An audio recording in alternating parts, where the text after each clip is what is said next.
우리가 이 창세기를 읽어보게 되면은 하나님께서 모든 이제 창조 세계를 이제 완성하시고, 그리고 이제 맨 마지막으로 첫 사람 아담을 하나님이 이제 창조하셨습니다. 그런데 이제 하나님이 이렇게 첫 사람인 이 아담을 창조하신 다음에 그 아담에게 첫 번째 맡긴 과제가 있었습니다. 하나님이 사람에게 첫 번째 맡긴 그 과제가 뭔 줄 아십니까? 그게 여러분 창세기 2장 19절에 보게 되면은 거기 이제 이렇게 말씀합니다. 여호와 하나님이 흙으로 각종 들짐승과 공중에 각종 새를 지으시고 아담이 무엇이라고 부르나 보시려고 그것들을 그에게 이끌어 가시니 아담이 각 생물을 부르는 것이 곧 그 이름이 되었더라 그랬습니다. 다시 말하면은 하나님께서 이 사람에게 하나님이 창조하신 그 모든 만물들의 이름을 지어라 그렇게 명령하셨어요. 여러분, 이 이름을 짓는다는 것은 굉장히 참 어려운 문제입니다. 왜냐하면은 없는 그제서 만들어내야 하니까. 저도 가끔씩 이제 성도들이 뭐 이렇게 자녀를 낳거나 손주를 뭐 이렇게 보면은 이제 이 목사에게 와서 이름을 좀 지어주세요. 그 제가 인동교회 와서 이름을 한 대여섯 번 지은 게 있어요. 그 이름 짓는 게 정말 힘들어요. 목사님과 또 이제 성경적으로 지어야 되니까 그 성경의 의미, 뜻, 때로는 옥편을 이제 찾아놓고 그다음에 성경에 맞추어서 정말 이 귀한 이름을 지어야 되지 않겠어요? 이렇게 이름을 다 짓고 나면 제가 타이핑을 해가지고 한자, 한글, 성경 본문, 뜻, 의미 이걸 다 제가 프린트를 해줘요. 탁, 그걸 평생 간직하라고 흰 봉투에다 탁 써가지고 제가 이제 그렇게 정성을 다해서 이름을 이제 저 드립니다. 근데 이름을 지어보니까 정말 힘들어요. 예. 이름을 짓기 위해서는 참 그 여러 가지 종합적인 이제 상황들이 또 필요해요. 그래서 특히 이제 하나님께서 아담에게 이 맡겨주신 이 이름을 지어달라고 왜 맡기셨는가?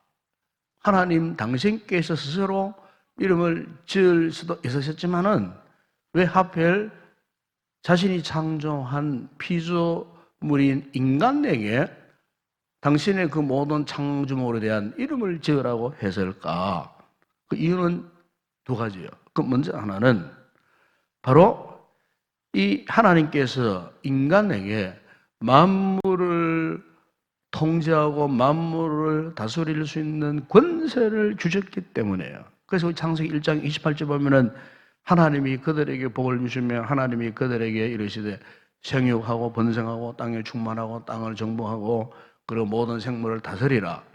그 모든 생물을 다스릴 수 있는 그 권한 권세를 사람에게 주셨기 때문에 그래서 1차적으로 사람들이 그 모든 만물의 임을 지을 수 있는 권한을 주셨다는 것입니다. 또 하나 이유는 하나님 자신이 이름을 가지고 계시기 때문에. 그래서 우리 이 창조 세계의 그 모든 창조 만물들 그 가운데 특별히 우리 인간에게도 이름이 필요하지 않느냐. 하나님께서 우리를 쉽게 부르시기 위해서 그래서 하나님께서 이름을 짓도록 그렇게 하셨어요. 그런데 이 이름이 존재하는 몇 가지 의미가 있어요. 첫 번째 하나는 우리가 그 사람의 이름을 보게 되면은 그 사람이 소속되어 있는 그 가문, 가족 관계, 그죠? 가계, 혈통 이걸 알 수 있는 거예요. 그렇죠? 이름을 보게 되면은 또 하나는 이름이 왜 필요한가? 이 이름 속에는 누군가 그 이름을 지었을 때에 그 대상을 향한 어떤 소망, 바라는 것, 이런 게 그 이름 속에 담겨져 있는 거예요. 그래서 요즘 젊은 사람들은 아이가 태중에 있을 때 이름을 짓잖아요. 이걸 뭐라 그럽니까? 태명. 태명을 줘요. 그 태명을 이제 주면은 뭐 태명 아이를 뭐 호두라고 부르기도 하고 뭐 그렇게 하더라고요. 뭐 호두다, 뭐 곰이다, 뭐 우리 애들이 그렇게 짓더라고 그래. 태중에 있을 때 태명을 아이가 태어나면 이제 태명에서 진짜 본명을 짓는 거잖아요. 그 태명을 짓는 거예요. 이미 태명을 지을 때부터 어떤 의미를 가지고 이 태명을 지어가지고 뱃속에 있는 아이를 향해서 그걸 부르더라고요. 예. 그렇기 때문에 이름 속에는 어떤 소망이 있는 거예요. 이름 속에. 그 또 하나는 뭐냐면은 이름은 사람들이 의사소통할 때 정말 중요한 수단이 되는 거예요. 예를 들어서 자, 이름이 없다. 그러면 아무개. 기분 좋겠어요? 이름을 모른다고 해서 이리 와봐. 그만큼 기분 나쁜 게 없어요. 그렇지 않아요? 아니 여러분 제가 이름 몰라가지고 이리 와보세요. 이러면 기분 좋겠어요? 예? 아무개씨 이리 한번 와보세요. 상당히 기분 나쁜 거예요. 이게 인간관계에서 의사소통에 있어서 정말 중요한 건요, 그 사람의 이름을 알고 있는 거예요. 이름을 몰라주면 섭섭하고요, 기분 나빠요. 이름을 알고 하면은 마음은 활짝 열고 그분과의 이 대화가 참 자연스럽게 그렇게 이루어지는 거예요. 그렇기 때문에 이름이라는 것은 이런 세 가지의 중요한 이런 의미가 있다는 거예요. 우리 하나님께서도 마찬가지예요. 그분이 우리의 이름을 부르시기를 좋아하시기 때문에 당신께서도 여러 가지 이름들을 갖고 계세요. 그 어떤 상황, 어떤 형편에 하나님께서 어떻게 존재하시는가, 임재하시는가, 그것을 나타내시기 위해서 당신의 그 이름을 가지고 우리에게 나타나기를 원하신다는 거죠. 그래서 오늘 이 본문에도 보시면은 애굽에서 430년 동안 노예 생활하던 그 이스라엘 백성들을 하나님이 이 구원하시기 위해서 하나님께서 이 모세를 부르셨어요. 그리고 모세를 부르시고 그에게 이제 이 일을 실행하도록 하기 위해서 모세를 애굽으로 내려가도록 파송 명령을 합니다. 그런데 이 파송 명령에서 여러분 오늘 본문 읽었던 13절을 보세요. 보면은 모세가 하나님께 이렇게 이제 이야기합니다. 애굽에서 백성을 데리고 나올 때 내가 이스라엘 백성들에게 너희 조상의 하나님이 나를 너희에게 보내셨다고 할 때 그 백성들이 그 하나님의 이름이 뭐냐 물었을 때 내가 무엇이라고 말하면 되겠습니까? 이 모세가 하나님께 그렇게 물었어요. 그러자 하나님께서 모세에게 14절에 보면 이렇게 대답을 하라고 말씀하셨어요. 하나님이 모세에게 이르시되 나는 스스로 있는 자이니라. 또 이르시되 너는 이스라엘 자손에게 이같이 이르기를 스스로 있는 자가 나를 너희에게 보내셨다 하라. 그래서 이 부분은 하나님의 이름을 나는 스스로 있는 자니라. 이게 하나님 이름이라는 겁니다. 나는 스스로 있는 자니라. 그런데 이 스스로 있는 자라는 이름이 15절에 보세요. 15절에는 하나님이 또 모세에게 이르시되 너는 이스라엘 자손에게 이같이 이르기를 너희 조상의 하나님 여호와라 이름이 좀 나옵니다. 여호와 곧 아브라함의 하나님, 이삭의 하나님, 야곱의 하나님께서 나를 너희에게 보내셨다라. 이는 나의 영원한 이름이요 대대로 기억할 나의称hon이라. 이 여호와라는 이름이 여기 처음 나오는 거예요. 여호와. 그 여호와의 이름의 뜻이 뭐냐? 스스로 있는 자. 스스로 있는 자. 여호와는 스스로 있는 자. 이 하나님의 이름이에요. 15절 하반절에 보면 이것은 이 이름은 여호와 여호와라고 하는 이 이름은 나의 영원한 이름이요, 대대로 기억할 나의 칭호. 여러분, 이 여호와라는 이 하나님 이름이 우리가 구약 성경만 해도요 6,823번 나옵니다. 6,823번. 그러니까 성경에서 가장 보편적으로 가장 흔하게 많이 나오는 하나님의 이름이 바로 이 여호와, 히브리식 발음으로 하는 야훼 하나님, 여호와라고 하는 이름이 이렇게 많이 나옵니다. 그러면 여러분, 이 여호와로 계시된 하나님은 어떤 분이신가?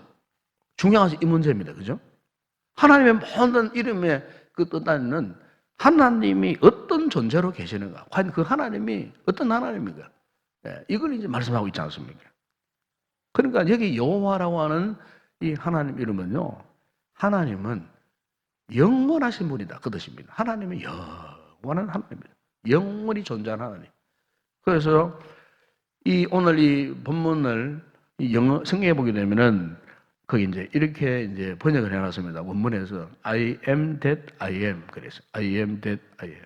또 어떤 번역에는 I will be who I will be 그래서 여기 보면은 to be, 이 to be라고 하는 이 이제 뭐 문법적으로 이제 말하면은 이 존재한다 뭐 그런 뜻이거든요. 존재한다. I am 하는 말은 나는 있다 그런 말. 나는 지금 존재한다 그 뜻이에요. 나는 지금 존재한다. I will be, 나는 있을 것이다. 그러니까 현재뿐만 아니고 미래에도. 그러니까 우리 하나님은 하나님의 이 존재하시면요 현재만 계시는 분이 아니에요. 지금 우리 이미 과거에도 계셨고 현재에도 계시고 앞으로 장래 이 세상이 끝나는 날, 아니 영원한 세계 그때까지 하나님은 태초부터 영원까지 이 존재하신 하나님, 이 하나님이 여호와 하나님, 야훼 하나님 이라는 뜻이라는 겁니다. 그러니까 이 이름은 하나님의 영원성을 이야기하는, 하나님의 영원성을 이야기하는 겁니다. 그래서 이 이스라엘 백성들은요 하나님의 여러 가지 많은 이름들이 많았지만은 그 이름들 가운데 가장 중요하게, 가장 소중하게 여겼던 이름이 바로 이 여호와라고 하는 이름이에요. 그래서 실제로 유대인들은요, 우리는 성경 읽을 때에 여호와 하나님 이렇게 하잖아요. 유대인들이 절대로 여호와라는 이 단어, 이 발음을 안 합니다. 문자는 분명히 여호와야. 문자는 여호와로 적혀 있는데 그게 사이사이에다가 히브리 모음을 삽입해가지고 어떻게 읽냐면 완전히 다른 말로 읽습니다. 여호와인데 읽기로는 아도나이. 이 아도나이라는 말은 뭐냐면은 주인이라는 뜻이거든요. 영어 보면 로드, L-O-R-D, 로드라고 씁니다. 주인, 아도나이. 분명히 글자는 여호와예요, 여호와. 그런데 이 여호와를 안 읽어요. 밑에다가 아도나이를 표시를 해놔요. 그러고 여호와 다 나올 때는 밑에 아도나이라는 다른 단어가 붙어 있어요. 모음이 붙어 있어요. 그러면 그걸 아도나이라고 읽어요. 아도나이. 그러니까 마치 우리가 자기 아버지 이름을 함부로 안 부르잖아요. 그죠? 누가 자 너희 아버님 이름이 무엇인가 물으면은 제 아버님의 조남은 김성자 길자십니다. 이렇게 대답하잖아요. 그죠? 김성길입니다. 못 배워먹고만 속으로 그렇게 한다니까요. 무식하고만 부모가 잘못 가르치고만. 그래 부모 이야기할 때는 부모 이름을 이야기할 때는 조심스럽게 이야기하는 거예요. 그렇잖아요. 자식이 부모 이름을 함부로 못 부르잖아요. 어머니 이름 부를 때도 김 아무자 이십니다. 이렇게 하는 거예요. 그러니까 이 유대인들도 하나님의 이름 36가지 이상 되는 그 하나님 이름 가운데서도 유독이 이 여호와, 야훼라고 하는 이 이름을 그들이 고백할 때는요, 아도나이. 그렇게 고백했다는 겁니다. 아도나이. 그러니까 그들에 있어서는 이 하나님의 존재하심이 이거는 뭐 엄청난 존재하심이에요. 민물 같은 인생이 어떻게 하면 하나님의 이름을 함부로 부르겠느냐. 그러니까 이 요한한 우리 인생이 영원한 세계를 다스리고 영원한 시간대에 존재하시는 과거, 현재, 미래를 통틀어서 한눈에 볼 수 있고 한눈으로 역사하시는 그 하나님 앞에 그 하나님의 이름을 어떻게 감히 부를 수 있나요?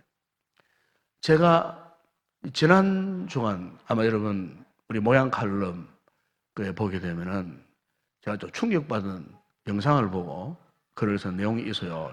읽어보신 분들은 잘 아시겠지만은 창원 앞에서 지금 집회하는 소위 애국 시민들이 많이 모여 있어요.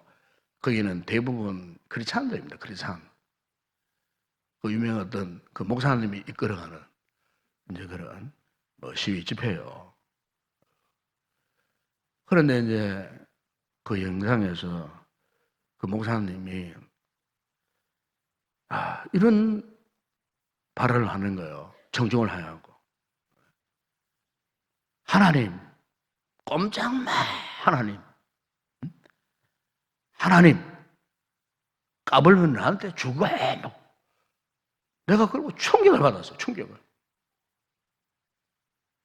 목사님이 어떻게 시위하는 청년들 앞에서 그것도 하나님, 꼼짝마 하나님, 나한테 까불면 이게 목회자로 하는 이야기요. 내가 막 몸에 전율이 찡 도는데, 야, 이거 저분이 이제는 너무 교만하다, 너무 교만하다고 이제는 막 사탄의 빙의를 입었나, 사탄. 이게 막 눈에 보이지 않나? 어떻게 농담이라도 그런 말하면 안 되잖아요. 그렇죠? 예?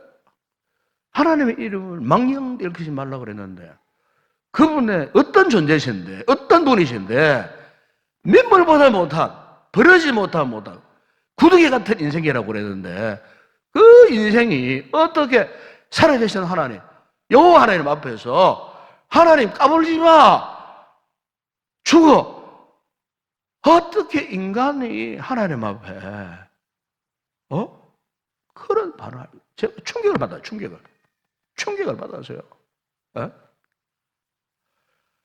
완전 교만의 극치를 보여주고 있는 거예요. 저 인간 저거 갈 때가 되네. 왜 저래? 저거 그런 생각이 막 나는 거예요. 제가 몸이 부들부들 떨리는 거예요. 몸이 부들부들 떨리면서 이거 큰일 났다. 우리 한국 교회가 지금 큰일 났다. 우리 한국 교회가 지금 큰일 났구나.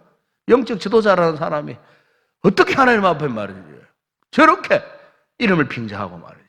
회방하는 폐역한 짓을 하고 있는지 여러분 우리가 창세기 12장에 보세요. 인간들이 얼마나 교만한지 아십니까? 그게 바벨탑 사건이 나와요. 거기 보면은 우리가 성읍과 탑을 건설하자. 그 탑이 꼭대기를 하늘에 닿게 하자. 우리 이름을 그곳에 내고 온 지면이 흩어짐을 면하게 하자. 인간의 그 교만, 극치를 다다랐을 때 하나님께서 어떻게 했습니까? 그 바벨탑을 완전 무너뜨려 버렸어요. 교만을 완전 꺾어버렸어요. 그때까지만 하더라도 세상의 모든 언어가 단일 언어였어요. 단일 언어. 이 하나님의 징계를 받고요. 바벨탑을 무너뜨리고 그때부터 온 인류의 이 구음이 하나였던 것이 언어가 각양각색으로 서로 소통하지 못하도록 하나님이 징벌을 내신 거예요. 여러분 언어가 이렇게 수백 개 수천 개 언어가 있는 그 징벌의 그 결과예요. 언어를 완전히 달리해버리는 거예요. 하나님 앞에 교만했을 때에 하나님 그냥 무너뜨려버린 거예요. 이건 개인도 마찬가지예요. 여러분 개인도 성도들이 절대로 하나님 앞에 교만을 부리면 안 됩니다. 죄악 가운데 가장 무서운 죄가 교만죄요. 교만죄. 이 교만죄는 하나님 앞에 가장 무서운 불순종이요. 불신앙이요. 다른 죄는 적어도 회개하면 돼. 교만에 빠져보세요. 회개도 안 돼요. 회개도 할 수 없어요. 그 교만의 저희 장본이 사탄이잖아요. 사탄이 아니면 사탄. 사탄이 가장 교만의 죄의 근본, 창시자요. 그 사람, 그 존재가. 그리고 하나님이 가장 싫어하는 죄가 이 교만이에요. 왜냐하면은 여호와, 이 영원하신 하나님 앞에 어떻게 우리 인간이 이 잘난 척할 수 있겠느냐?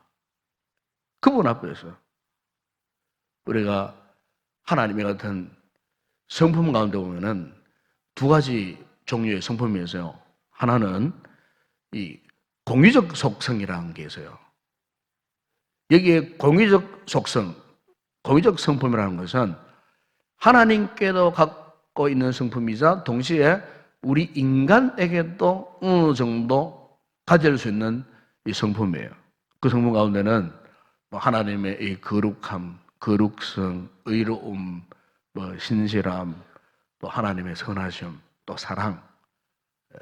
우리가 믿음 생활, 경건 생활을 잘하면은 이 같은 하나님의 이 거룩한 속성이나 의로움이나 신실함이나 선하심이나 이 사랑하심이 어느 정도 우리의 삶에 이렇게 묻어져 나오면서 우리가 하나님을 닮아가요.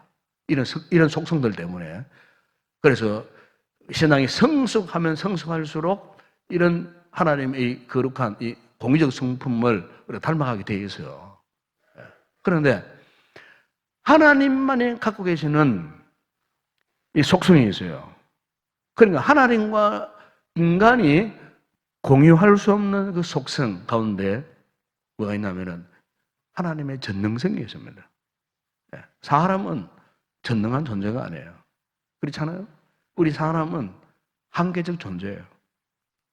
그래서 때로는 이 한계적 상황 속에서 사람들은 막 절망도 하고 막 고통도 당하고 어려움을 당하잖아요. 그럼 우리 하나님은 전능하신 분이에요. 우리 하나님에게는 절망이 있을 수 없어요. 왜? 하나님은 전능하신 분이기 때문에. 모든 걸 다 할 수 있는 그런 분이세요. 무에서 유를 창조하신 하나님 아니십니까, 여러분? 그리고 또 하나님의 이 절대적 속성 가운데 하나는 전지성이 있습니다. 물론 사람 가운데도 지혜, 지식이 탁월한 사람이 있지만은, 그러나 아무리 많은 지식을 가진 사람이 할지라도 그 지식에 한계가 있는 거예요. 그러나 하나님은 이 같은 어떤 지식에 한계가 없어요. 매런 걸 다 알고 계세요. 그래서 하나님이 전지성. 또 그분은 아까도 말씀했지만은 영원성이 있습니다. 영원성. 인간은 유한한 존재예요. 그래서 한계를 지니고 있기 때문에 우리는 사실 순간순간을 사는 거예요. 그죠? 순간순간. 사람이 아무리 잘 사는 것 같아도 성경에 말씀하지 않습니까? 너희는 아침 안개와 같다 그랬어요. 그죠? 안개와 같아요. 저 들에 핀 풀의 꽃과 같다 그랬어요. 우리 잠시 있는 거예요, 그냥. 이 세상 7, 80년, 사실 100년도 못 사는 존재예요. 우리는 정말로 한계적이에요. 그러니까 우리 하나님은 영원성을 갖고 계세요. 그래서 우리가 예수를 잘 믿으면은 우리에게 이 같은 하나님의 영원성을 주셔요. 그게 뭡니까? 영생이잖아요. 예수 믿고 구원받으면은 우리도 역시 하나님의 영원한 나라에 들어갈 수가 있어요. 그래서 여러분 요한복음 11장 3절에 보면은 영생은 곧 유일하신 참 하나님과 그가 보내신 자의 예수 그리스도를 아는 것이라 그래요. 예수 그리스도를 통해서 우리에게 이 영생을 주신다. 베드로 후서 1장 10절에 보면은 이같이 하면 우리 주 곧 구주 예수 그리스도의 영원한 나라에 들어감을 넉넉히 너희에게 주시리라. 우리 예수 믿고 구원받으면 우리도 어느 정도 이렇게 하나님 갖고 계셨던 그 영원성에 우리가 동참할 수가 있는 거예요. 동참할 수 있는, 이 세상 살면서 영원한 세계를 바라볼 수 있는 거예요. 이게 이제 구원받은 우리 성도들의 삶의 모습인 거예요. 네. 그러나 우리 하나님은 본래부터 어떤 분이십니까? 영원하신 분이에요. 또 우리 하나님은요, 불변하신 분입니다. 우리 사람은 변화무쌍합니다. 조석간에 달라지잖아요. 사람은 쉽게 변질되고 변화되는 존재예요. 그래서 우리 하나님은 영원히 변하지 않는 존재. 그러니까 하나님이 우리를 사랑하세요. 그분의 사랑은 여러분 변함이 없습니다. 아멘? 그걸 의심을 하면 안 돼요. 왜 의심하느냐? 내가 자주 바뀌니까 의심하게 되는 거예요. 우리 하나님은 영원 불분하신 하나님입니다. 여러분 말라기 3장절에 보시면은 나 여호와는 변하지 아니 하나니. 그래서 우리 하나님은 절대로 변함이 없어요. 여러분 우리가 삶을 살면서 우리 마음속에 때로는 막 끊임없는 불안, 염려, 걱정, 근심 막 이런 것들이 막 밀려와요. 왜 그럴까요? 우리 존재 자체는요 이 불확실한 존재예요. 그럼 우리 인생의 어떤 가변성이라고 해요. 가변성. 삶이 수시로 바뀌는 거예요. 그러니까 우리가 이 같은 존재이기 때문에 조금 더 마음을 놓을 여유가 없는 거예요. 그래서 항상 마음이 방황스럽고 염려스럽고 걱정 근심 속에.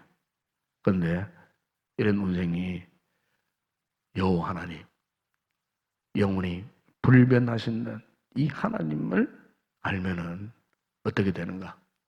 마치 큰 배가 닷을 내리고 비바람이 막 몰아쳐도 떠내려가지 않듯이 여러분 오늘 우리 영적인 닷을 하나님께 내리고 살아가는 성도는 확실해지는 겁니다. 의심이 생기지 않는 겁니다. 여러분.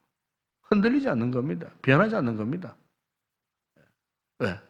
불분하신 하나님을 내가 믿고 있기 때문에. 여러분 오늘 본문 여러분 15절에도 이 모세에게 하나님께 이런 말씀하지 않습니까? 너희 조상의 하나님 여호와 곧 아브라함의 하나님, 이삭의 하나님, 야곱의 하나님께서 나를 너희에게 보내셨다 하라. 그래서 나의 영원한 이름이요 대대로 기억할 나의 칭언이라. 그게 무슨 말입니까? 하나님께서 우리 하신 그 약속의 말씀 진실하시고 영원토록 불변하시다는 겁니다. 여러분 시편 89편 34절에 보면은 내 언약을 깨뜨리지 아니하고 내 입술에서 낸 것은 변하지 아니하리로다. 그래서 시편 110편 4절에 보면은 여호와는 맹세하고 변하지 아니하시리라. 그래서 하나님은 절대로 변하지 않으세요. 여러분 우리가 이 하나님을 믿을 수밖에 없는, 신뢰할 수밖에 없는 그 이유는 이 하나님의 이 약속의 말씀은요 변함이 없어요. 예? 믿으면 믿는 대로 그냥 다 이루어지는 거예요. 성취되어지는 거예요. 왜? 우리 하나님은 변하지 않는 분이기 때문에. 우리에게 기도 응답 주시면 약속하셨으면 그 약속도 이루어지는 거예요. 믿고 구하면 다 받으리라고 말씀하셨거든요. 왜? 우리 하나님은 변하지 않는 분이에요. 하나님의 이름 속에 이렇게 불변하신다고 하는 이름의 의미가 오늘 우리에게는 이런 응답으로 때로 임하는 거예요. 이것을 믿으면은 변함없는 하나님께서 우리에게 분명한 응답을 주시는 거예요. 그럼 우리가 할 수 있는 일은 전적으로 그분을 신뢰하는 거예요. 그리고 이름 속에 마지막 하나도 우리가 묵상할 것은 우리 하나님은 지금도 현존하시는 하나님이에요. 현존하신 하나님. 하나님은 영원하시고 불변하시면서도 지금 우리 가운데 어떻게 해요? 살아계시는 하나님. 지금 이 순간에도 살아계신 하나님. 특별히 하나님께서 우리 인간 가운데 임하신다는 그 증거를 보여주기 위해서 그 아들 예수 그리스도를 어떻게 해서요? 이 땅에 우리 인간과 똑같은 모습으로 그분을 이 땅에 보내주셨잖아요. 이게 여러분 성탄이 성탄. 성탄의 의미가 이거예요. 이제 다음 주 성탄절이 있는데 예수 그리스도가 우리와 똑같은 모습으로 오셨어요. 왜 오셨을까요? 우리 인간 가운데 현존하시는 하나님을 계시하시기 위해서. 이걸 우리는 성육신이라고 해요. 하나님이 성육신 하셔가지고 이 땅에 오신 거예요. 네. 바로 예수 그리스도가 지금 어디 계십니까? 지금 우리 가운데 계세요. 여러분의 10년 가운데 예수를 영접한 여러분들의 마음 가운데 그분이 계시는 거예요. 그래서 그걸 보면서 보세요. 보면서 보면은 예수님께서 당신을 지칭하는 말씀들이 많이 있지 않습니까? 나는 세상의 빛이고 나는 생명의 떡이고 나는 양의 문이고 나는 부활이요 생명이고 나는 길이고 진리고 생명이고 나는 참포나라. 보면은 하나님이신 그 예수님께서 이렇게요. 이런 말씀들을 왜 하셨을까? 지금 현재에 내가 너희들과 함께 있겠다는 겁니다. 구원받은 자들의 삶 가운데 그 하나님께서 지금 우리 가운데 계신다는 거예요. 계신다는 거예요. 요한복음 8장에 보게 되면은 유대인들이 예수님께 시비를 걸었어요. 시비를. 네? 어떻게 50도 안 된 주제에 아브라함을 봤다고 하느냐? 시비를 걸었어요. 그랬을 때 예수님께서 여러분 요한복음 8장 58절에서 이런 대답을 했어요. 진실로 진실로 너에게 이르노니 아브라함이 나기 전부터 내가 있느니라 그랬어요. 아브라함이 나기 전부터 내가 있었다고. 왜? 바로 그분이 여호와 하나님이기 때문에 그랬어요. 하나님이시기 때문에.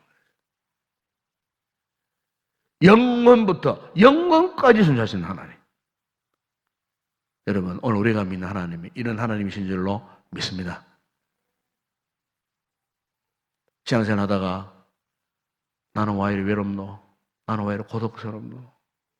나는 이렇게 평생 나 홀로 살아야 되나? 그래서 절망하고 낙심하고 여러분 그러면 안 됩니다. 바로 그 순간에 누가 계세요?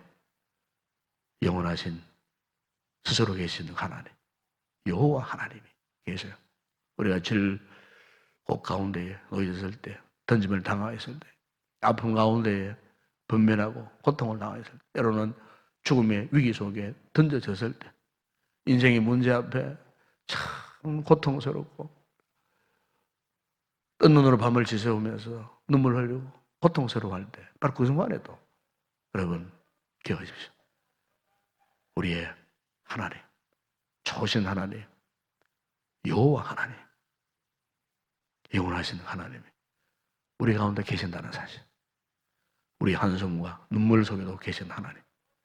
여러분 이 하나님이 살아계시는데 더 이상 뭐 두려워할 거 뭐가 있겠습니까?